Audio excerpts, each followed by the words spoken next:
Welcome to another devlog about my open world game called Nightstones. So far in this series, you've seen me creating the game's visuals, but now it's time to bring it all together with music.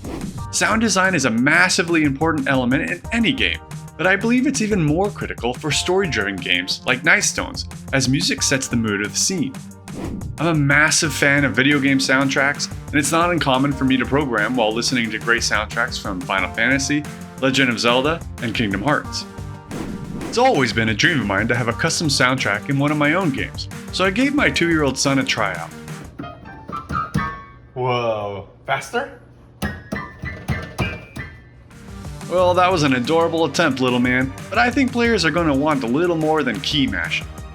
In my previous games, I've used royalty-free music with some decent results, and that was my plan for Nightstones. But I was pleasantly surprised to be approached by a composer after posting some Nightstone videos on Reddit.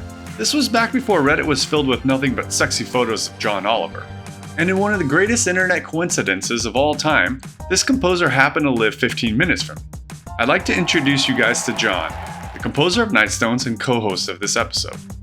When Jon and I first met, we agreed that each region of the map should have its own musical theme, and Jon set off to compose the music for the region where the player starts the game.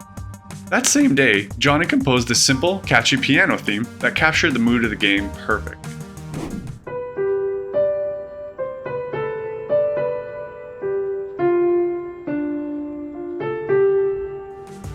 He asked me what I thought, and what I thought was, this is awesome, keep going. So with my main theme down, I started building the track up with other instruments. Some lively acoustic guitar, pizzicato and staccato strings, some drums, flute, until eventually it sounded a little bit something like this.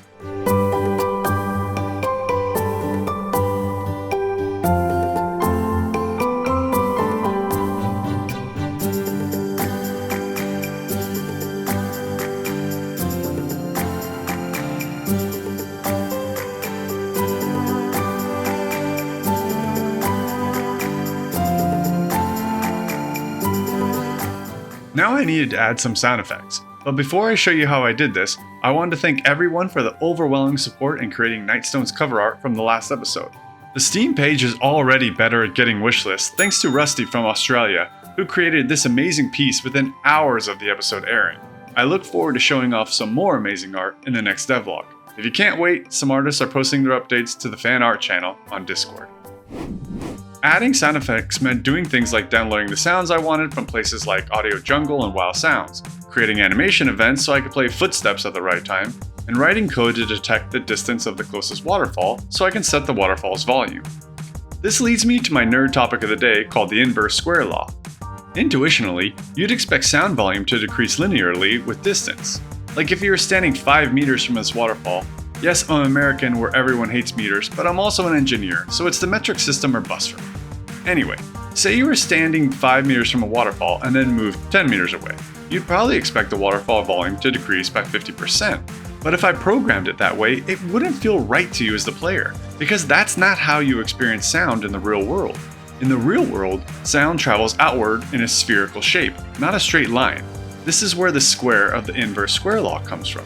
So coming back to our previous example, if you were standing 5 meters away from a waterfall and then moved to 10 meters away, the sound volume you'd experience is actually reduced by 75%. Your perception of light is also dependent upon the inverse square law, so it's something your brain is highly trained to keep track of. That's why it's important to get these little details right. If I mess with basic physics rules that your brain cannot help to notice, it'll lessen the immersive experience I want you to have in this game. Bro, this is like the most boring physics lesson ever. How about just showing some game clips with the sound effects and music turned on? Okay, fine, Mr. Cool version of me.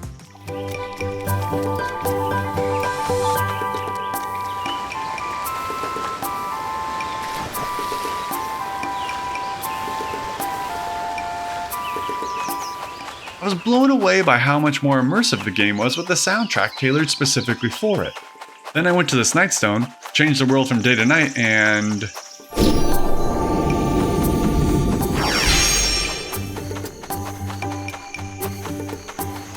Jon, this music doesn't match the nighttime aesthetic at all. Of course it doesn't. I wrote it for the day. Well, can you write a different theme for when it's night? Yeah, I can do that. Well, you better get a move on, Playtesting in the night with the daytime music track is no fun at all. Let's get a move on. Time is money. Let's go. Let's go. Okay. What a weird guy. Anyway, with that, I started working on a second version of this theme that sounded a little bit more nighttime-ish. I threw in some reverse piano notes to show that there had been a shift in time, and I added some bells with a ton of reverb to give the piece a bit of a music box lullaby feel.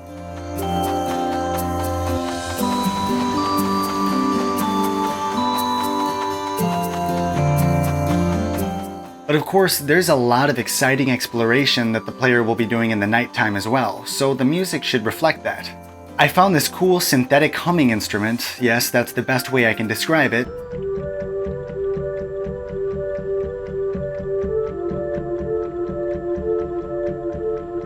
that I think really adds a touch of magic and adventure to the piece, and I paired it with some subtle, faster-paced drums.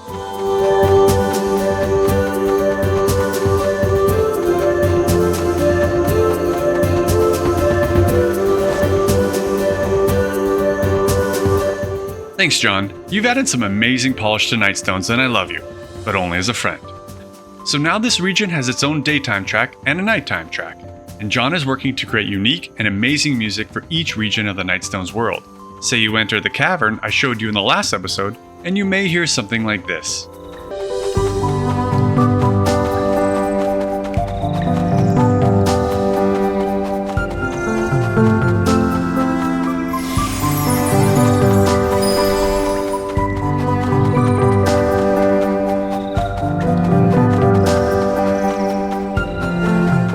I'll have more Nightstones updates coming very soon. Until then, click here to watch any devlogs you might have missed, or click here for a recommended video. I really appreciate your support, I appreciate you watching, and I'll see you very soon.